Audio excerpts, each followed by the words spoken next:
Hi, everybody. This is Joe Lample, the Joe behind Joe Gardner, and welcome to the Joe Gardner Show. My guest today is Adam Alexander. He is known to many as the seed detective. Adam is a seed guardian, horticulturist, and award-winning film and television producer who has spent decades collecting and growing seeds from rare, endangered, and unusual vegetable varieties from all around the world. His first book, The Seed Detective, explored the fascinating history and cultural significance of some of the vegetables that we eat every single day. And you may recall a fascinating podcast episode I did with Adam about that book a few years ago.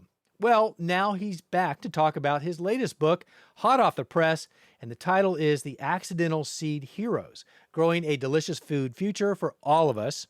In it, Adam shines a light on some remarkable individuals, often ordinary gardeners, who are preserving biodiversity and protecting the flavors and food traditions that might otherwise be lost. It's a story about seeds, but also about people, culture, and the resilience of our food system. And if you have a special appreciation for seeds like I do, this episode will resonate with you on many levels. But Adam and I cover quite a bit of ground on various topics related to seeds today. And Adam has a lot to share from his experiences and observations. And speaking of seeds and seed saving especially, we have a brand new webinar happening on September 17th, Seed Saving Essentials. And we are packing a lot of information into this 2-hour masterclass. And if you'd like to learn more and get your ticket, you can do all of that from joegardner.com/saveseed. No spaces. All right, let's get into my conversation with Adam Alexander about his newest book, The Accidental Seed Heroes. And as we do, just a heads up on this episode, we've been recording all of these in video via Zoom to share them here on the YouTube version, but I forgot to record this one. I didn't hit the record button to capture the video, so I confessed to Adam about my error and begged for extra pictures and visuals. He was very understanding and gracious in providing lots of extra pictures here. So we've done the next best thing and added those into our conversation throughout this version. And I'm sorry about that, and hopefully that won't happen again. And I hope you enjoy this conversation. Adam, welcome back. And I have really been looking forward to this. I loved our first conversation with your book, The Seed Detective. So here we are again, and now we're talking about your next new book. Congratulations on that, and I love it. It's The Accidental Seed Heroes, Growing a Delicious Food Future for All of Us. What a good book. And so we're going to talk about that today. But before we do, welcome and thanks for being back. Well, Joe, it's so good to see you again and to be able to have a conversation after an absence of a couple of years. I really loved it when we first spoke.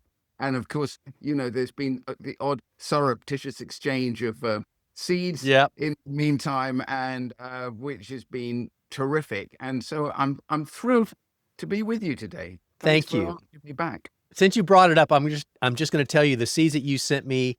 I germinated 6 of the 12, and since then I have dispersed them through seedlings all over the Southeast. People have bought seedlings, and they are loving that pepper. And, I don't know that I ever got the correct name. So does it have a name, and I need to write it down?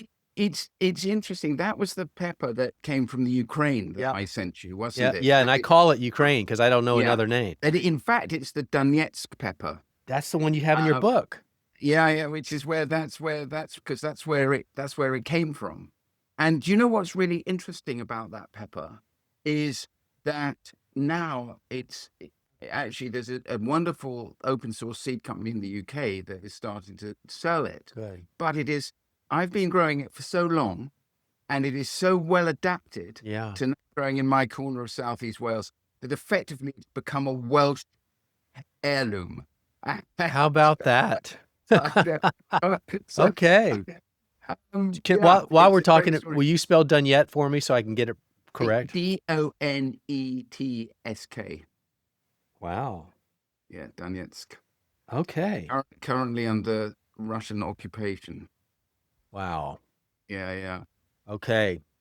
Well, I'm glad we got that covered. All right. So back to you. Adam, tell us what you've been up to. And you know what we should do, because some people, this will be their first introduction to you. So let's go back a little bit and tell your origin story through gardening.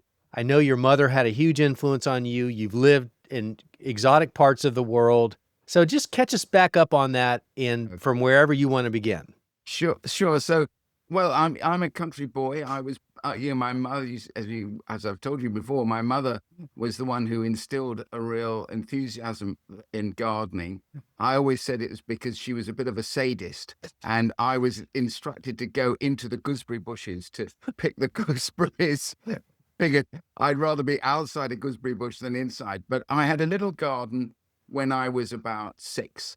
And essentially, I've been growing ever since. And I was very fortunate to have my formative years at school at a Rudolf Steiner school, and where there was a biodynamic garden, and I had an enlightened policy of punishment, because remember, this is the 60s, early 60s, and I was a rebellious boy, and so detention was spent in the walled garden.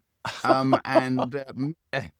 Brown, who was the head gardener at the school, was just wonderful. And I just really fell in love with growing stuff. And I've kind of been doing it ever since. I did have a horticultural business in the 70s for a short time of market garden, but it was too much like hard work. And my professional life as a filmmaker allowed me to travel all over the world. Yeah. And this pepper that you've been growing now for a few years and people like, was the thing that really got me started on seed saving, because I've always been interested in growing things that are delicious. Who has a garden and wants to grow things they don't like eating? I mean, what's the point of that? So when I first discovered this amazing pepper in Donetsk in the Ukraine in 1989, I brought the seeds back home, and I've been growing it ever since, very successfully. Yeah. And it is really delicious. I mean, I love it. It's thick fleshed. It's very lovely, fruity flavor, but also a lovely little bit of heat. It does. Yes. And so it has character. It does. And I was always interested in growing things that have character, but also a story. And the great thing about being a film and television producer is that you get everybody else to do the work. And so I missed that memo when I was producing for my television show. Darn it. But you're on location, and actually the last thing anybody wants is to have a producer on location. So they were very glad that I would disappear off and go and find farms or go to markets and talk to gardeners and find these crops that were really important, both socially and culturally, and part of the food cultures of many countries all over the world. Yeah. And I would be given seeds, and then I got involved with the Heritage Seed Library in the UK, which is this really important gene bank for heritage and ex-commercial varieties. And so now, here I am in Southeast Wales. I have a collection of about 550 varieties. I'm growing about 150 a year.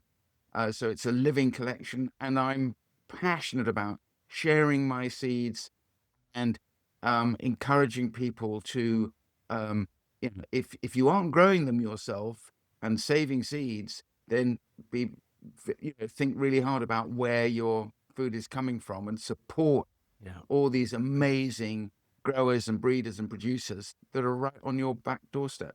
We are going to totally talk about that, but before we leave the pepper story and that pepper, in addition to all the beautiful characteristics that you gave it, which every one of them, you can check that off as totally true, you forgot to mention, to me, it's the prettiest pepper I've ever seen, with the color and the shape. It's just gorgeous. It's like Christmas ornaments on top of all the other goodness that it has. That's so nice. I mean, it's very nice that you say it, because I think it's rather gorgeous too. Yeah. But if I say it's gorgeous, they just say, Adam, you're just, you're just bragging again. Yeah. But it's very lovely, isn't it? Yeah. But Adam, you said something just a minute ago about your passion for seed saving, and then your desire to get the seeds out there. And I found that to be the case. I think with people who really get seed starting or seed saving because they love it so much, they realize that they also have a responsibility to help get it out there.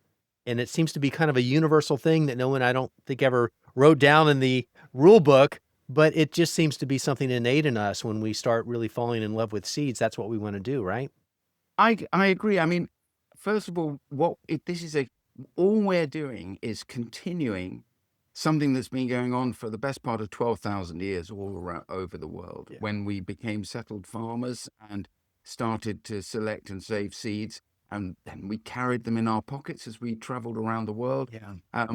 And so this connection that we have with what we grow and eat, I feel is the glue that really holds it all together and gives us a sense of identity and purpose is the act of saving those seeds.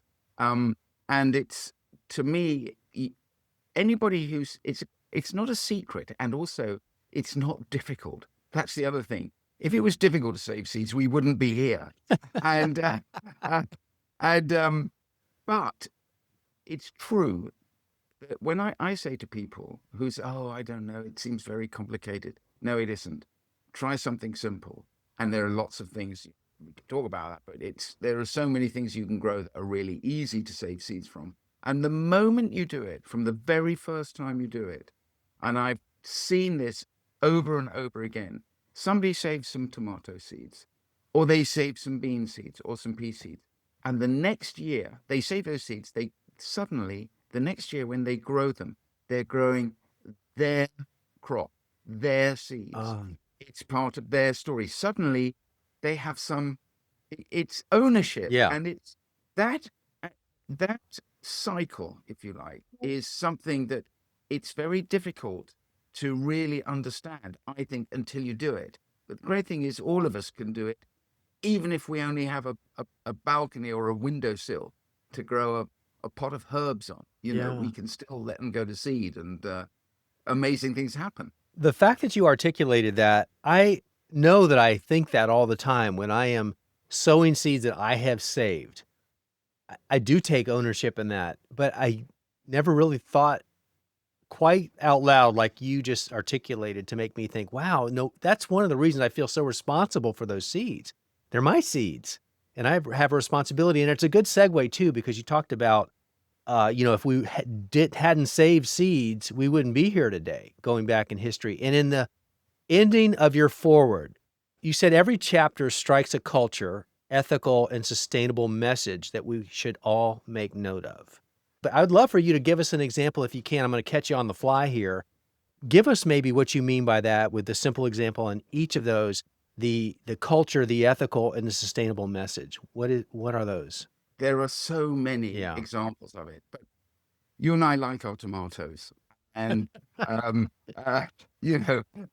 one of my heroes is Craig Houllier. Yeah. And he's one of many. But to me, there's one particular tomato that I came across when I was in Albania, which is east of Italy in the Adriatic. And Albania was the North Korea of Europe. Oh. When there was this communist dictator, Hoxha, who ruled there with an iron fist. But he was he hated everybody. He hated the Soviets, he hated the Chinese, and he was determined that Albania should be completely self-sufficient in energy and in food. And of course, when you are a dictator, an autocrat, and you say this is what is going to happen, and everybody jumps.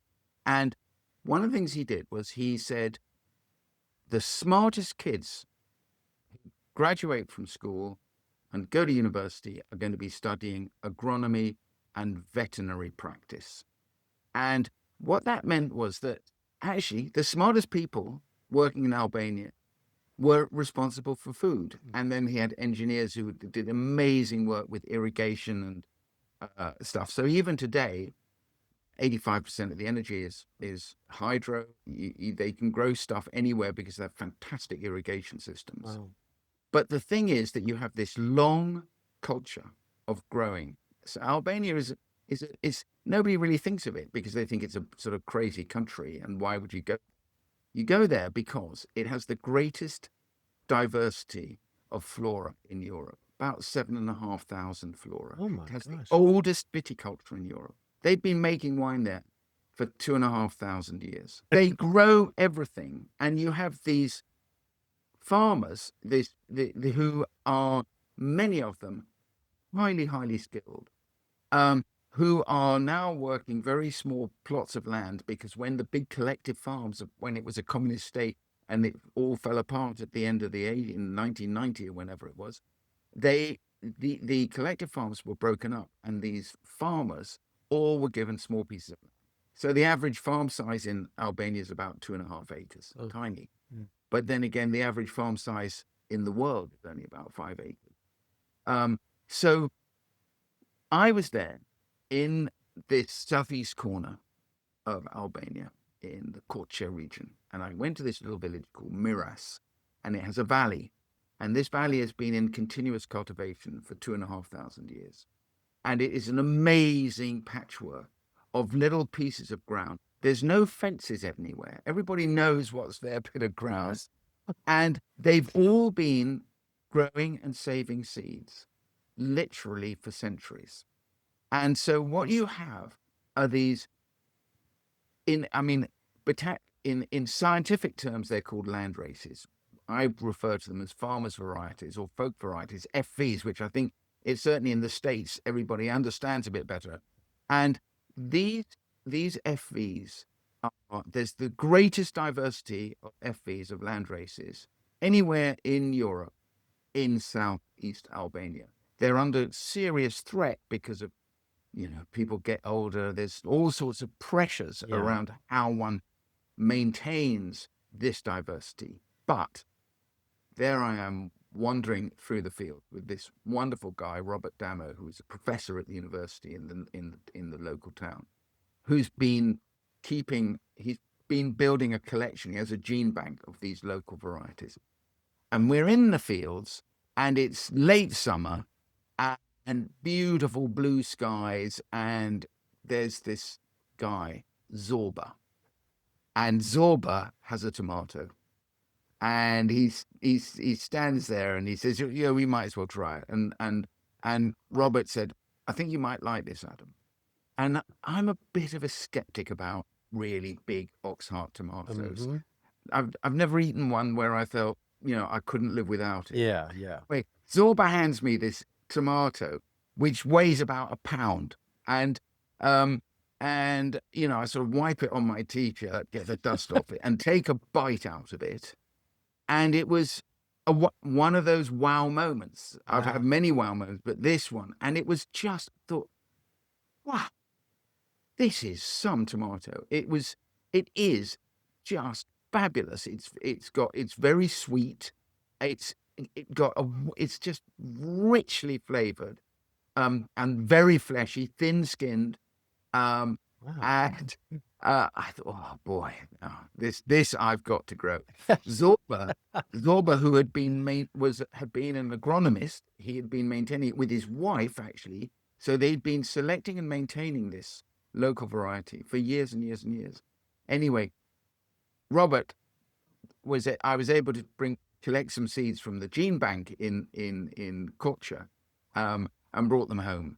And I've got them in my greenhouse at the moment. I don't know what to do with them. I've got so many. Oh. But it's an example of something that was brilliantly maintained and bred by a farmer, and is perfectly adapted to growing on a plateau in southern Europe. Amazing climate. Actually, not that different to here, to be honest, where I am. But I'm at level 8. They're at like, I don't know, 3,000 feet.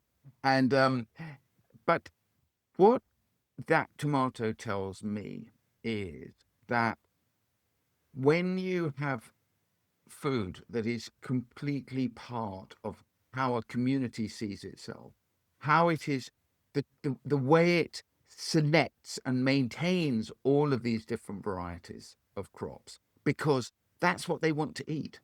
That's part of how they see themselves.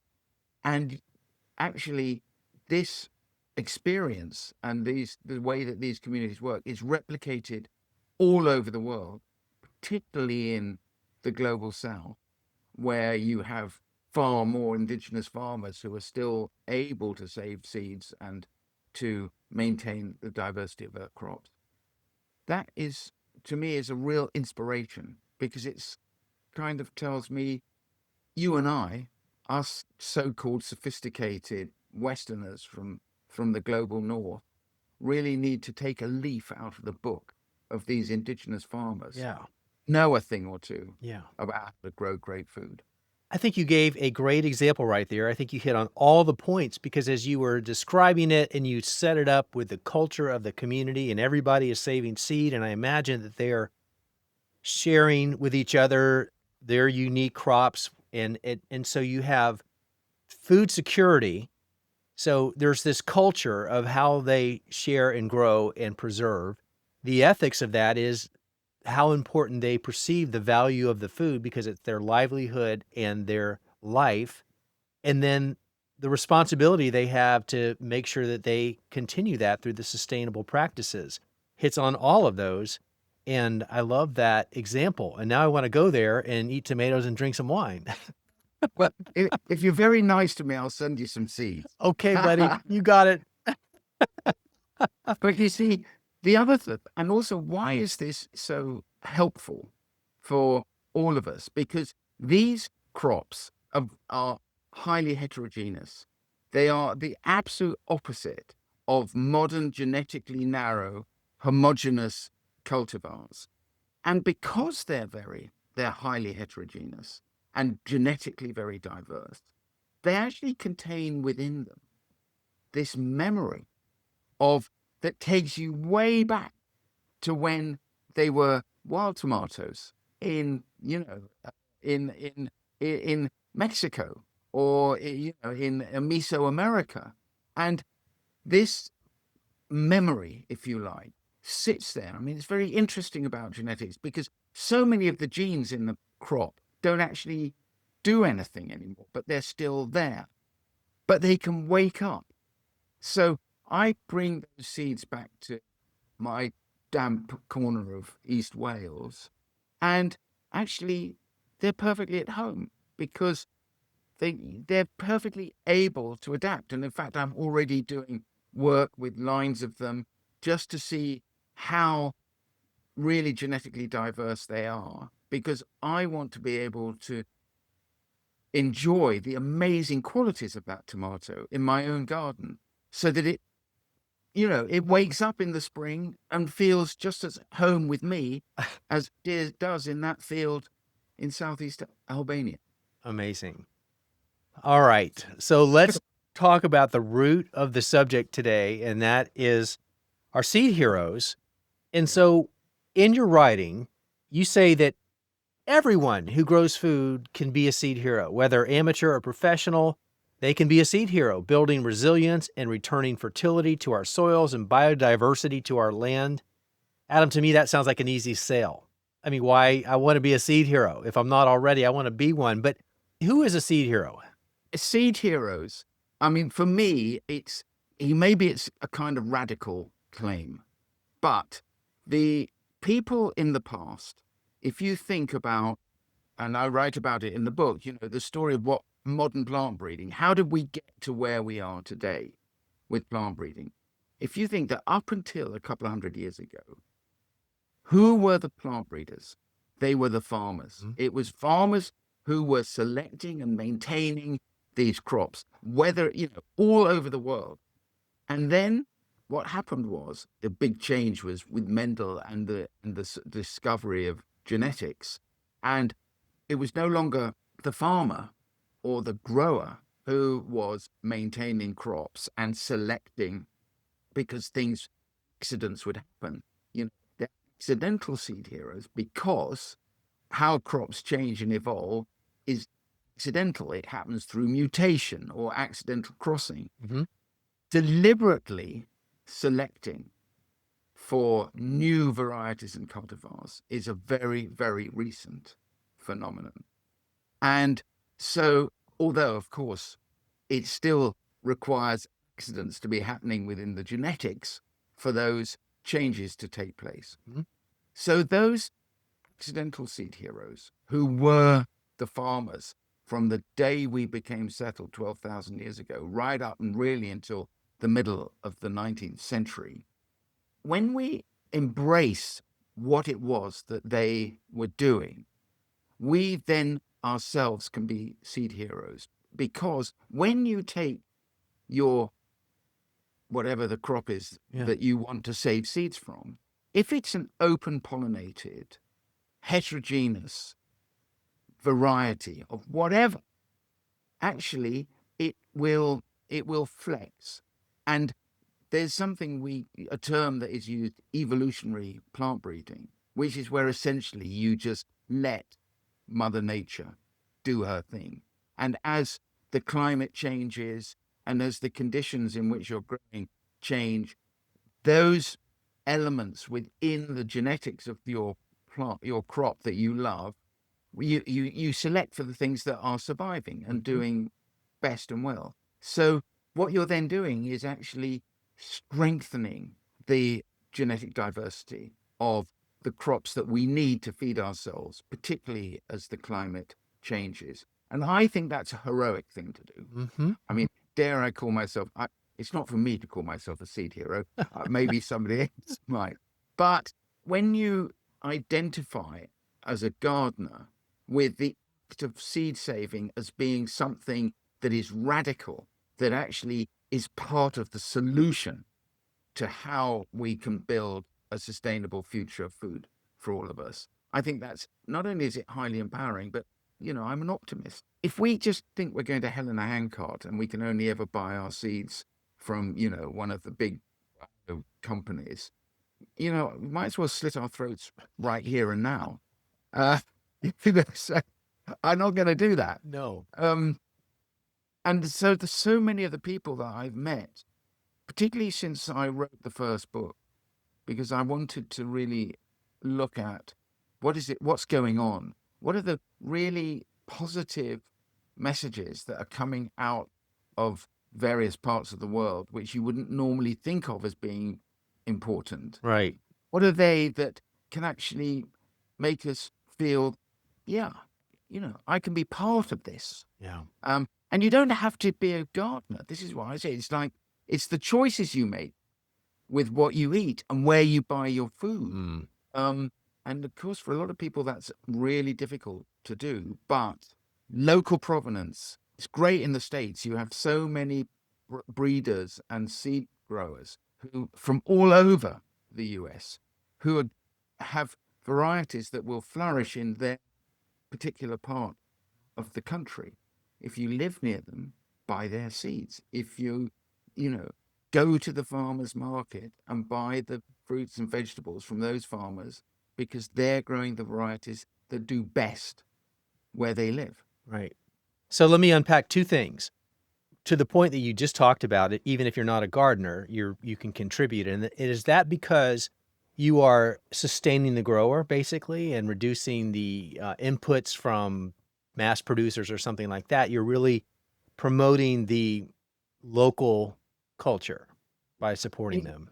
Indeed. I mean, I think this may sound rather political, but food has been commodified, and farmers, they've got thousands of acres, their livelihood, it's not in their control. There is somebody, futures buyer for wheat somewhere, who's determining how much they're going to get for their crop. And so what they're doing is they're driven by yield.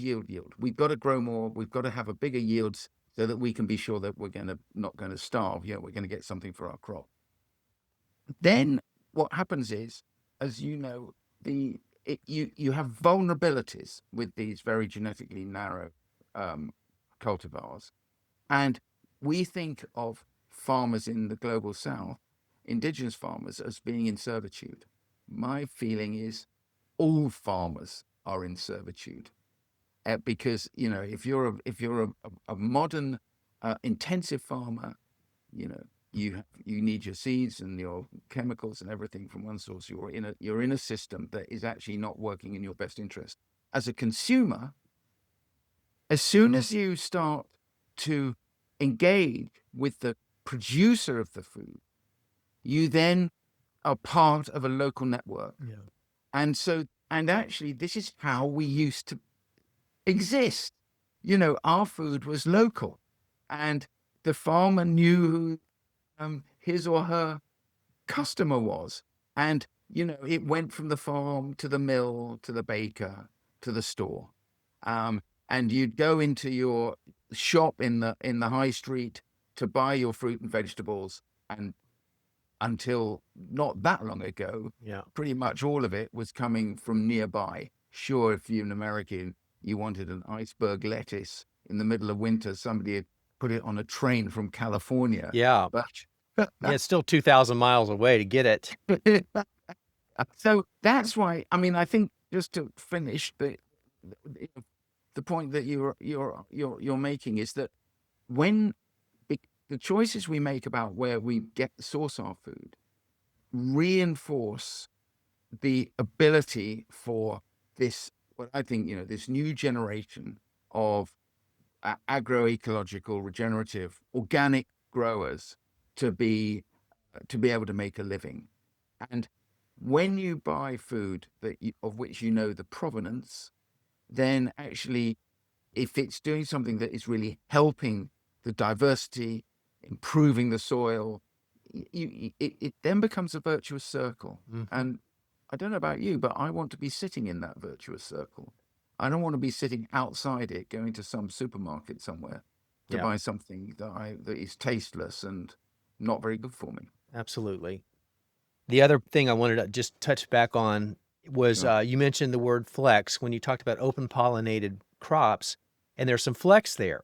And just to, in case anybody was wondering about, well, what does he mean by that? And I think you went on to really explain it, but let me reiterate what I think you meant, and you can Sure. confirm that or clarify. Yeah.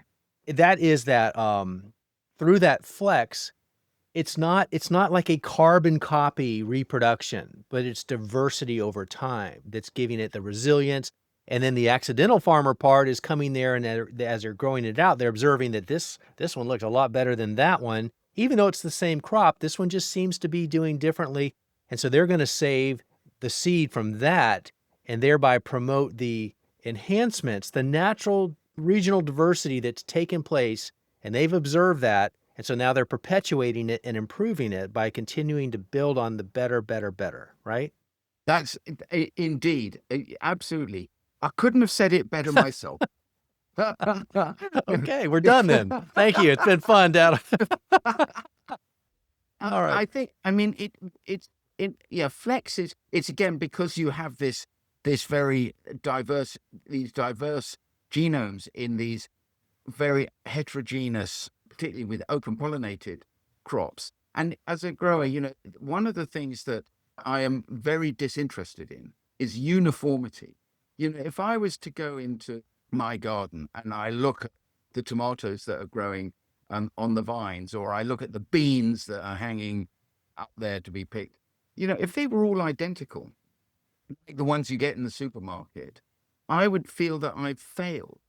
And it's because there is this variability in all of these crops that we then have the tools right in front of us to be able to build resilience. And that is something that I saw in spades in particularly when I was in Ethiopia. It was fascinating to look at indigenous farmers who are using agroforestry.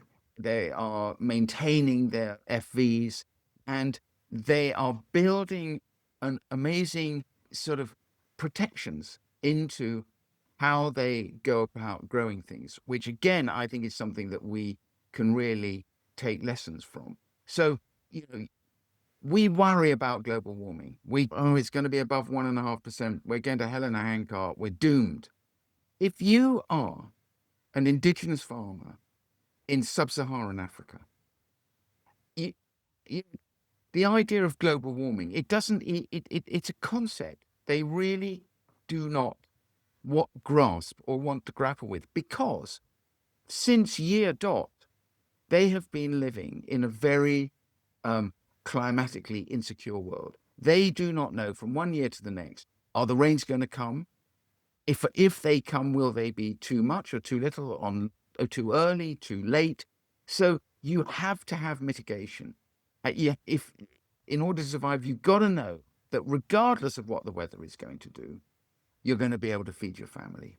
And with a bit of luck, you've got surpluses that you can sell in your market and, educate your kids, et cetera, et cetera, et cetera. And the way they do that is by, first of all, as I was explaining in Albania, but in other places where you have specific crops that have been carefully selected over a period of time that fit cultural link, but also will work kind of regardless of what's happening to the weather in a particular region. But then you have really interesting things with populations. So we see it is a lot of work being done here in the UK, and I think also in the States, in all over the world, with population cereals. You don't grow one variety of wheat in a field, which is what homogeneous monoculture is. Mm-hmm. So every ear of corn is identical to the one next to it. You only need one pathogen to hit that one ear and it'll do the lot. Mm-hmm. When you have a population, you have immediately genetic diversity in the field. Yeah. And it's a great insurance policy because some will do better than others. I mean, we've seen this with growing beans, the Native Americans, indigenous farmers across the whole of the Americas have grown lots and lots of beans together because it's their insurance. Yeah. We need to be doing ourselves as growers, gardeners, much more of that. Yeah. So I'm having great fun playing with this. Mm-hmm. So yes, I have to grow some things specifically because they go into the heritage seed library and I want to maintain a particular variety. For the most part, I'm just really happy to mix everything up. And if you get some accidental crossing and it's what comes out of it is something that's really happy in my garden, I'm actually just doing exactly what those indigenous farmers are doing. So being able to create diversity in your garden by growing lots of different things together Mm-hmm. is, to me, a fantastic insurance policy. I just know it from my experience we've had the hottest, driest summer since I started keeping records in 1976. Wow. And it's the hottest and driest since 1976. Mm. Yet I have got more diversity in my garden than I did all those years ago, 50 years ago, when we were last hit with really, really challenging conditions. And that's because the previous year, last year, was the wettest year that we had. It was miserable. Right. So, there's nothing we can do about the weather. We just need to prepare ourselves for all possibilities and eventualities in our garden. And maybe that leads well into this next question. Yeah. In the title of your book, one of the key words is heroes. And when I think of a hero, I think of someone who is saving the day.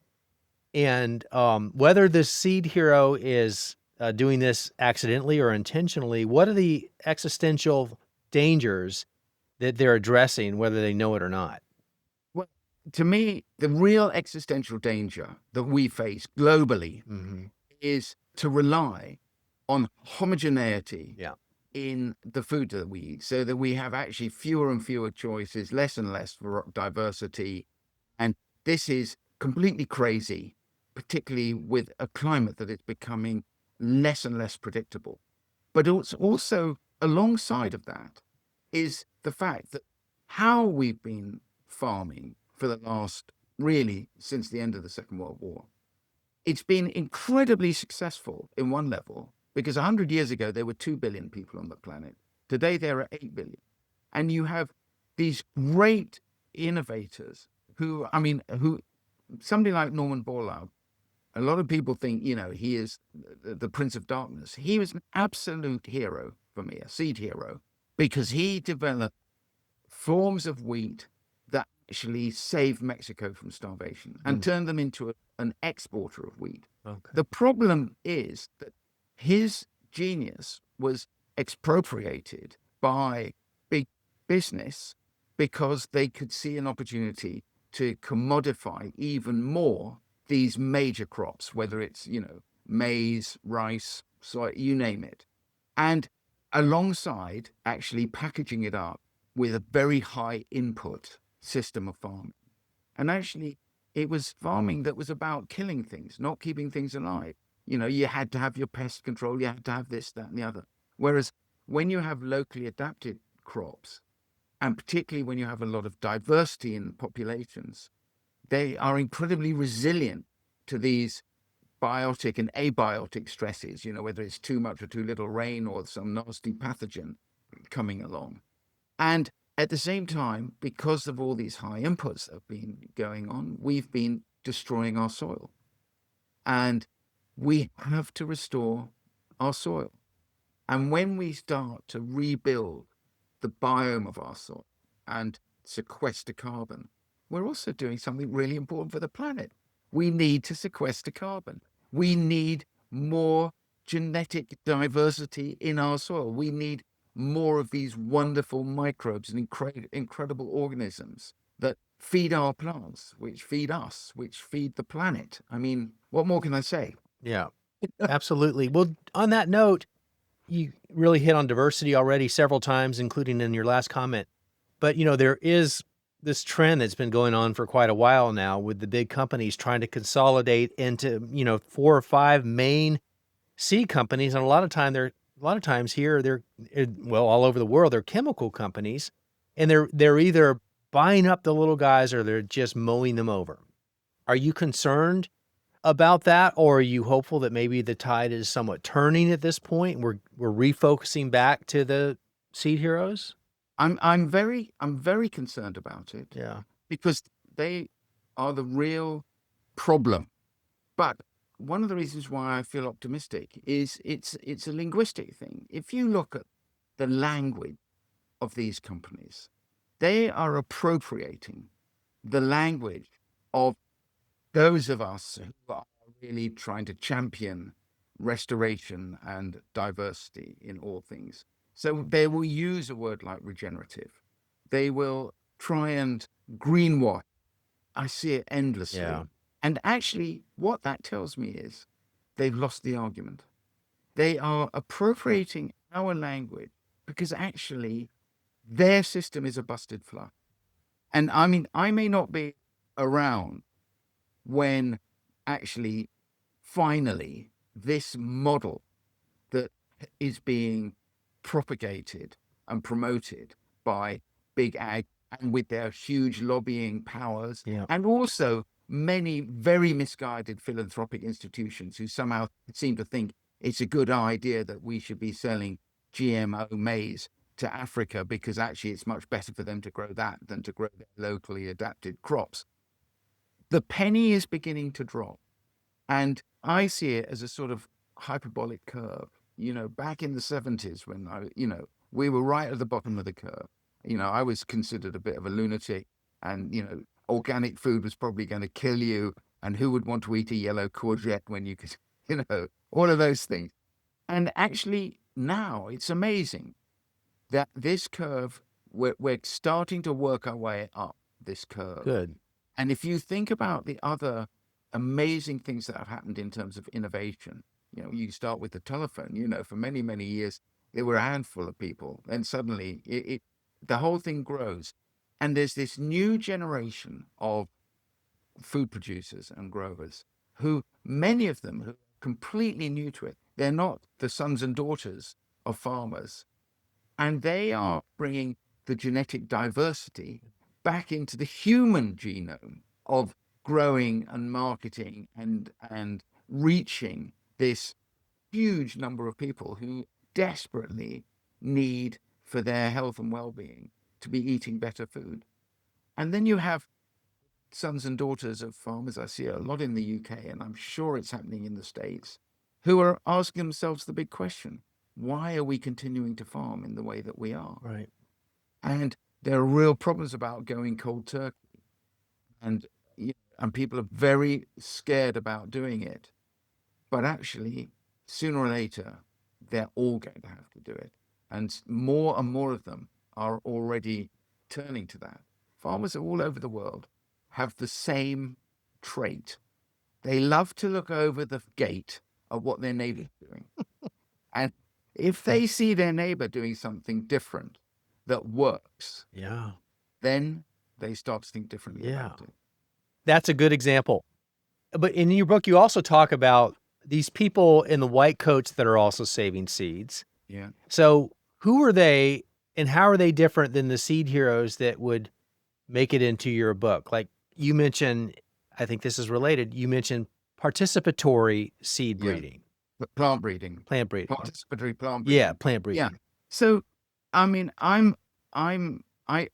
love modern plant breeding. I think it's fantastic. If you look at molecular plant breeding, we can cut to the chase. We can talk about GMOs. Yeah. Actually, the science is not the problem. The science is amazing. The problem is what then happens. That the modern cultivars, and not just genetically modified cultivars, but hybrids, particularly, it's about ownership. Suddenly, you can secure the intellectual property of an individual gene. Yeah. And this is fundamentally wrong in my book. So, but actually, when I've met plant breeders, and there are lots of different ones, you have wonderful ones, freelance plant breeders, open source plant breeders, traditional people, folks who are actually really experimenting and working with developing new cultivars through traditional crossbreeding. So they are continuing a tradition that was just like endemic in the 19th century. There was just so much of it going on all over the world, and which was wonderful. It's one of the reasons why you think about in the US at the end of the 19th century, the Vegetables of New York, this wonderful book, listed over 1,000 varieties of pea in cultivation in the US. Why were 1,000 varieties? Because they weren't all necessarily unique. But what it tells you is the country was obsessed with peas, and people all over the place were doing their thing. And that is happening now. And of course, in the book, I tell stories about some of these wonderful characters who've just got an obsession, whether it's about an eggplant or a blight-resistant tomato, a particular type of pea. And so you have that type of traditional plant breeder that actually is using a systematic approach to breeding, crossing different varieties. And then you have the molecular plant breeder who is really working with genetics. And when they collaborate, when they start to work with the farmer and put the farmer right at the front of how crops can be improved and innovated and developed, then actually we are using all the tools that are available to us to build greater food security and diversity. And again, there are fantastic examples of that particularly with often what are called orphan crops. And I write a lot about orphan crops in the book. And so you'll have these native varieties that are actually really important for millions and millions of people in different parts of the world. And some of them can be quite dangerous, quite toxic. Cassava is a good example. There's the grass pea, which is widely grown. And actually what you need to be working with genetics in order to develop new cultivars of some of these types of orphan crops that the big plant breeders aren't interested in because, there's not billions of people eating. Right. And that then builds resilience at a local level wherever you are in the world. And when you see great institutions, that Royal Botanic Gardens in Kew, the New York Botanic Garden, you've got Cornell University, you have these fantastic institutions that are working in the field, particularly with ethnobotanists and with farmers, and listening to them and saying, what is it that works for you? Not having somebody in some ivory tower in some slick city somewhere who is saying, this is what we're going to be doing for you. Yeah, I'm going to just add a quick comment here / question, but I want to move on because there's a few more things I want to ask you before we run out of time. And what I gleaned from what you said there in the last few minutes is that you don't have an issue with the science behind trying to produce a new variety that solves a problem for the farmer versus the big CEOs of these massive companies who are mandating a work assignment to the people they hire that are scientists to create a new variety that does X so that they can commoditize it to make gazillions of dollars. That's right. Yeah. Yeah. I absolutely, I have no problem with that. And I think that again is, I can't remember who said it, but it's really useful to look backwards in order to look forwards. Mm-hmm. And I think I write a lot about that. If you think about in the US, what was happening with Washington and sending out ships when you guys in the early part of the 19th century were traveling around, you brought stuff back with you. And you brought it back in order to see what could work to be grown across the US. Yeah. And what the government do? It used to give it to the farmers. Yeah. Yeah. Try this. What do you think? Now that was really, really smart. And actually, without it, you wouldn't have the agricultural industry that you have in the US today. We need more of that. It's almost like you just read my next question because Oh, sorry. no, it's good that you said that because I was going to make an observation and I wanted to hear your comments on this, but there's farming all over the world and it's the farmers that are saving the seed. But, I don't find that so much to be the case in the US, at least in my awareness. And a lot of that is because of big ag. But I get the sense that seed saving in the States just doesn't resonate like it does across much of the rest of the world with the importance of it and why it needs to happen. I think we overlook it, and I think it's just too easy for us to go buy a pack of seeds if we're going to even grow something at all. And then when we grow it, we're not really thinking about saving the seed to it if it's an open pollinated option. Any thoughts on that? It seems to me that it's just lopsided away from the States as far as the importance that people. I don't think you're alone in the US. I mean the truth is that most people, gardeners, particularly in Europe, are buying their seeds from big producers. And actually what we are doing is we're sort of like a minority pursuit, but it's getting bigger. And the reason for that is when you look at, particularly you look at the global South, and you look at the proportion of the population that are involved in food agriculture. Albania, 40% of the people work on. Actually, in the US, there was a time when 40% of the people worked on. And it was very different then, because actually you guys were saving your seeds. That's where you end up with your heirlooms and your heritage varieties and all the stories around.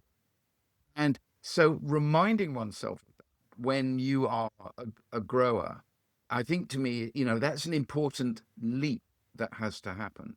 But it's one of the reasons why in the States, but actually particularly in the most kind of industrially developed countries, and the UK, with the oldest, we invented the Industrial Revolution. The vast majority of the population do not have anybody within 4 generations who had anything to do with the land or grew anything. Whereas, you only have to go to Italy or Greece or Spain and everybody's grandparent, Yes. had a garden and work. So even if you're a city slicker, you still go and spend holidays, in the family farm. And so we've lost this connection with our food. It just comes out of the supermarket and you get it whatever you want, whenever you want. So, and actually, there's a big debate going on in the UK about food security. And actually, I think America, I worry that you guys are sleepwalking into a real crisis, because we've had these crises before. If you think, of the great problems in the 20s with Dust Bowl, again, I write about it in the book. And what's, for me, the particular problem in food production in the States is if you look at what's happening in Southern California. I have a very good friend who's made a wonderful film called The Green Revolution, which I gave him some advice on. There's a farmer down there in Southern California, grows 1 billion lettuces a year, but he needs the Colorado River to do it. And guess what? The Colorado River is not as wet as it used to be. And so when you have and all of this is high input monoculture. I've seen that you grow millions of peppers and they're all absolutely identical. Mm-hmm. And they also need a hell of a lot of water. Yep. What's it, 5 gallons of water to produce one pepper? And so this is high risk. This is not a smart way to be thinking about how you build food security. And the US, you were completely self-sufficient in food until not that long ago. And this is, to me, very worrying. We have the same problem in the UK. We have to grow more of our own food, and it has to be more diverse and localized. And when that happens, as we start to do that, and that's something that's starting to happen, particularly in Wales, you immediately start to see the benefits. The other thing is we have to break free of the dependency culture of growing. I mean, if you think about when there's a problem, you subsidize a farmer. And we have to remind ourselves that, again, it's only recently that we have been treating farmers, they don't run proper businesses. Certainly in the UK, something like 60% of a profit of an average farm in the UK was actually subsidy. In the case of Europe, the single farm payment. I see it, I watch it on the news. As soon as you've got a big issue around soya or, I don't know, maize or whatever, the money is pushed in. But Yeah. that's sustaining and supporting an unsustainable system of food production. I wish we had another hour because you're bringing up so many points I want to elaborate on, but you're right about that. If it's a commodity crop that's going overseas, then the government's going to make sure that that happens at any cost. And so the farmer knows that, their food factory basically is what it is going to be covered. But there's no incentive that I am aware of for the small farmer to get in this business because they're getting swallowed up. They're getting buried. They're not getting any of the recognition or financial needs met if they're trying to do something similar. Now they're not commoditizing, but still there's no incentive there. I mean, I just am so in awe and in admiration of these small farmers who try to make a go of it. And whether they do or don't, the fact that they're doing it in direct face of the challenges that they have that are unique to the smaller farmer. But anyway, let's do this. Yeah. Let's wrap up. Let's wrap up with a positive story. And I have one for you that I wanted to ask you about. And I remember when we did the Seed Detective and, you kicked off the book and you and I had a good chat about it. We've already talked about it again, was the woman in the market, the old farmer woman, the idyllic woman that you identified. And she was the one that had the pepper that we talked about. And that was a great story for that book. But in this book, the accidental seed heroes with a plural, what standout accidental hero did you meet or write about that you want to talk about to wrap this up? Okay, so I was in southern Ethiopia. And the reason why I went to Ethiopia is because it's a country that is, there's a civil war going on there. When I was there, there's a civil war, it wasn't right where I was, but it's in the country. And I was in the south. And, there was one part of a region in this right down in the south, the Conso cultural region. And this is a huge area of terraces and it's agroforestry. Yeah, and it's amazing. You wander around and it's just like you're in the Garden of Eden. And they have not suffered from famine for 800. And yet when we think of Ethiopia, we think of famine. We do. And the reason is because of diversity of crops they're growing, the focus on locally adapted crops, and also they're working with a lot of indigenous crops that survive regardless of the weather. And I was up in the mountains, and I had been seeking some advice from some ethnobotanists at the Royal Botanic Gardens in Kew, a lovely woman called Philippa Ryan. And she's into her pulses, and we were talking about where she'd gone and where she thought I should go and check places I should check out. And she was talking about these peas that she saw growing. And I am a bit of a peanut. I point me at a pea, I'm a happy boy. And so I had this wonderful driver, yes, and we drove all over the south together for several weeks. And we had a GPS coordinate for this farm. Okay. And we found it. Okay. And it was a father and son. And they were up high above the Rift Valley. I mean, you could see for miles and these huge lakes in the distance. And you think the one thing this country is not short of is water. Water. And there I was talking to the farmer and I said, I understand he remembered Philippa from when she'd been doing research there a few years previously. And I said, she tells me that you grow peas. And he said, yeah. And he grows peas as a population. And so principally, you have a white flowered pea and a purple flowered pea. And he grows them together and they're completely mixed up. And he sent his son, Mohammed, off to the barn. And he came back with a big bowl full of these peas. And there was nothing uniform about them at all. They were, all shapes, sizes, and colors. And they grow them all together. And I said, well, so what are you doing with them? He said, well, when they're young, we eat them as a fresh shelled pea.